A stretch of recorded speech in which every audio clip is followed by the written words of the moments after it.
Assalamualaikum anak-anak, selamat pagi. Semoga semua dalam keadaan sehat ya. Pada pertemuan kali ini, kita akan membahas materi konflik dalam kehidupan sosial. Setelah pembahasan materi ini, diharapkan kalian dapat pertama, menjelaskan pengertian konflik. Yang kedua, mengidentifikasi faktor-faktor penyebab konflik sosial. Yang ketiga, mengidentifikasi akibat dari terjadinya konflik sosial.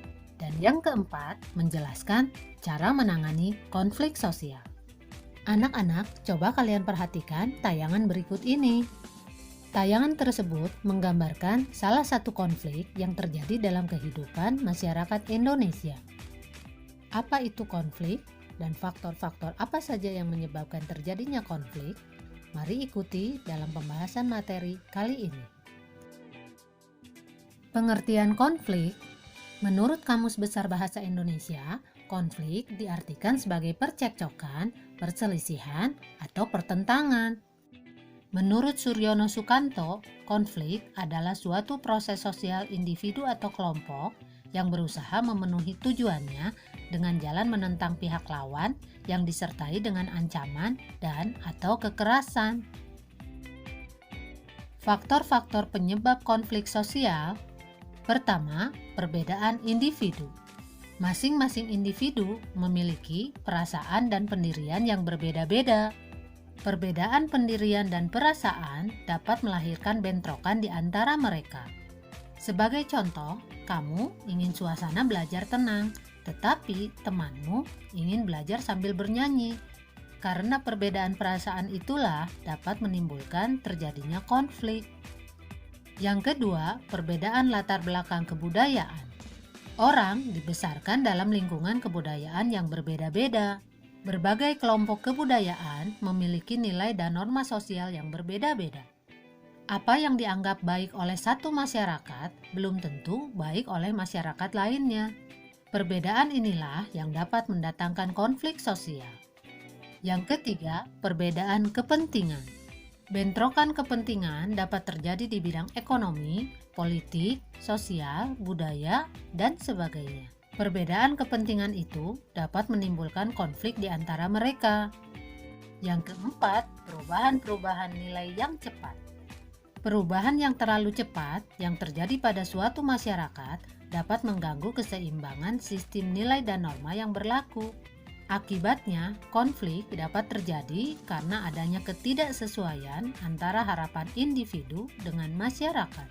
Sebagai contoh, peraturan merokok di tempat umum. Pemerintah tidak langsung memberlakukannya di seluruh masyarakat Indonesia, tetapi di beberapa tempat yang terbatas terlebih dahulu. Lalu, perlahan-lahan terus meluas dalam rangka memberi kesempatan kepada masyarakat untuk memahami peraturan tersebut. Hal ini dilakukan untuk menghindari terjadinya konflik.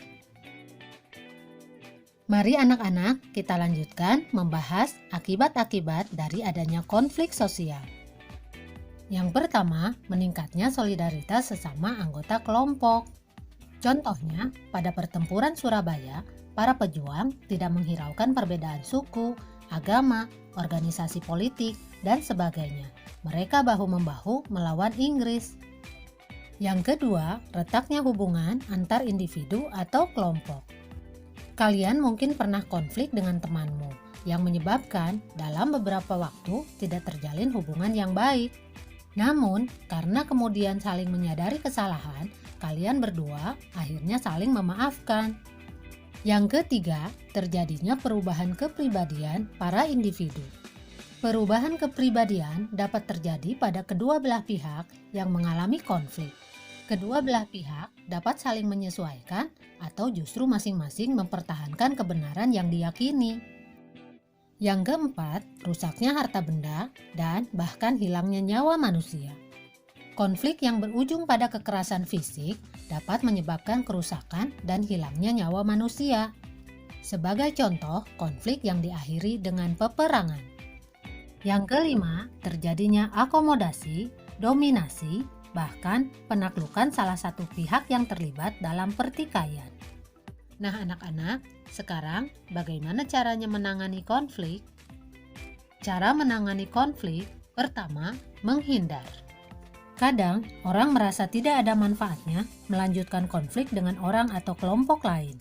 Orang ini berusaha menjauhi masalah yang menimbulkan konflik maupun orang yang bertentangan dengannya.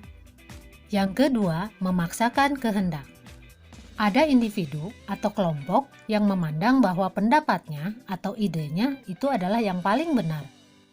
Oleh karena itu, dengan segala cara, konflik harus berakhir dengan kemenangan di pihaknya.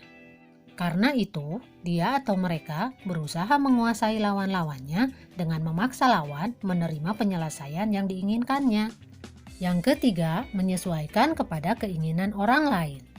Ada orang yang merasa bahwa konflik harus dihindari demi menjaga hubungan baik. Ia mengorbankan tujuan pribadi untuk mempertahankan hubungan dengan orang lain. Selanjutnya, yang keempat, tawar-menawar. Dalam proses tawar-menawar, individu akan mengorbankan sebagian tujuannya dan meminta lawan konflik mengorbankan sebagian tujuannya juga. Dan yang terakhir, yaitu kolaborasi. Kolaborasi memandang konflik sebagai masalah yang harus diselesaikan. Atas dasar itu, dicarilah cara untuk mencari pemecahan yang memuaskan kedua belah pihak. Nah, anak-anak, demikianlah pembahasan mengenai konflik sosial. Semoga dengan pembahasan ini dapat menambah wawasan serta menjunjung tinggi persatuan sehingga konflik sosial dapat terhindarkan. Sampai di sini dulu pertemuan kita kali ini. Kita bertemu lagi pada pembahasan materi-materi selanjutnya. Wassalamualaikum warahmatullahi wabarakatuh.